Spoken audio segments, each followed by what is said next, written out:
अस्सलाम वालेकुम व्यूअर्स, कैसे हैं आप सब। उम्मीद करती हूँ कि आप सब ठीक ठाक होंगे। आज की हमारी रेसिपी है शलजम कीमा, जो कि सर्दियों की सौगात है। इसको बनाना बहुत आसान है और खाने में भी ये बहुत ज़्यादा मज़ेदार होता है। तो आपने वीडियो को शुरू से आखिर तक पूरा देखना है, वीडियो को बिल्कुल भी स्किप नहीं करना है।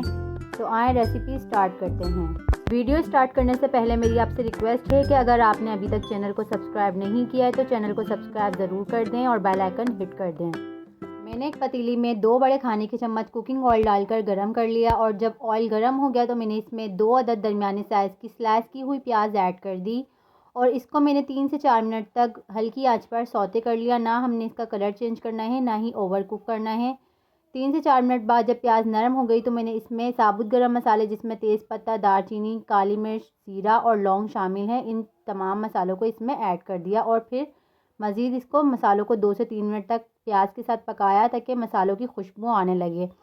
और फिर मैंने इसी स्टेज पर 2 से 3 मिनट बाद 1.5 पाव हड्डी वाला कीमा भी ऐड कर दिया है और फिर इस कीमे को मैंने 3 से 4 मिनट तक भूना ताकि इसका हल्का सा पानी भी खुश्क हो जाए और इसका थोड़ा सा कच्चापन भी ख़त्म हो जाए और इसका कलर भी हल्के से चेंज होने लगे।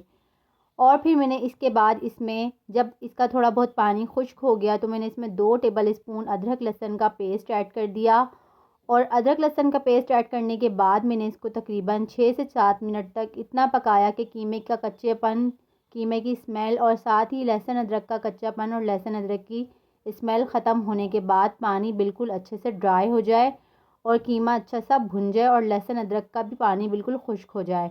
आप देख सकते हैं कि कीमा अच्छे से भुन चुका है और इसका कलर भी चेंज हो चुका है। तो अब इस स्टेज पे मैंने यहाँ पे स्पाइसेस ऐड किए, जिसमें शामिल है हाफ़ टेबल स्पून लाल मिर्च, 1 टेबल स्पून धनिया पाउडर, हाफ़ टेबल स्पून हल्दी पाउडर और हस्बे ज़रूरत मैंने यहाँ पर नमक ऐड किया है। इसी के साथ मैंने यहाँ पर 2 दरमियाने साइज़ के स्लाइस किए हुए टमाटर और 4 से 5 अदद साबुत हरी मिर्च भी ऐड कर दी है। अब इस मसाले को मैं तकरीबन 12 से 15 मिनट तक इतना भूनूंगी कि मसाले का कच्चापन बिल्कुल ख़त्म हो जाए और मसाला कीमे के साथ अच्छे से भुन जाए।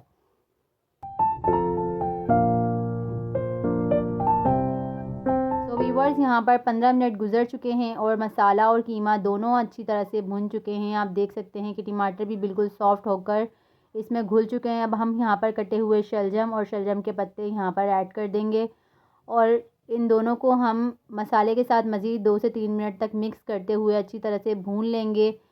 जब मसाला शलजम पे अच्छी तरह से मिक्स हो जाएगा तो हम यहाँ पर इसमें 1 कप पानी ऐड कर देंगे ताकि पानी डालने की वजह से यहाँ पर हमारा कीमा और शलजम दोनों अच्छी तरह से कुक हो जाएं। अब हम इसमें बॉयल आने का इंतज़ार करेंगे और जब यहाँ पर बॉयल आ जाएगा तो हम इसको मज़ीद 25 से 30 मिनट तक पकने के लिए ढक्कन ढककर दरमियानी आंच पर पकने के लिए छोड़ देंगे ताकि शलजम और कीमा बहुत अच्छे से दोनों कुक हो जाएं और मसाला अगेन भुनाई पर आ जाए। तो व्यूअर्स, यहाँ पर 25 मिनट गुजर चुके हैं और कीमा और शलजम दोनों बहुत अच्छे से कुक हो चुके हैं और मसाला भी भुनाई पर आ चुका है। तो इसका मतलब है कि शलजम कीमा पककर बिल्कुल तैयार है। अब हम इसे प्लेट में डिश आउट कर लेंगे और आपको इसका फ़ाइनल लुक दिखाएंगे। तो व्यूअर्स, फाइनली शलजम कीमा बनकर तैयार है। आप इसे चपातियों के साथ एंजॉय कर सकते हैं। ये दिखने में जितना टेस्टी है, खाने में भी उतना मज़ेदार बना था। तो आप इस रेसिपी को ज़रूर ट्राई करिएगा और कमेंट सेक्शन में मुझे अपना फ़ीडबैक दीजिएगा कि आपको ये रेसिपी कैसी लगी और नेक्स्ट रेसिपी में आपके लिए क्या बनाऊँ। इसी के साथ अगर आप मेरे चैनल पर नए हैं तो मेरी वीडियोस को ज़रूर लाइक करें, मेरे चैनल को सब्सक्राइब करें और मेरे चैनल को अपने फ्रेंड्स एंड फैमिली के साथ शेयर करना ना भूलें। अगली वीडियो तक के लिए अल्लाह हाफिज़।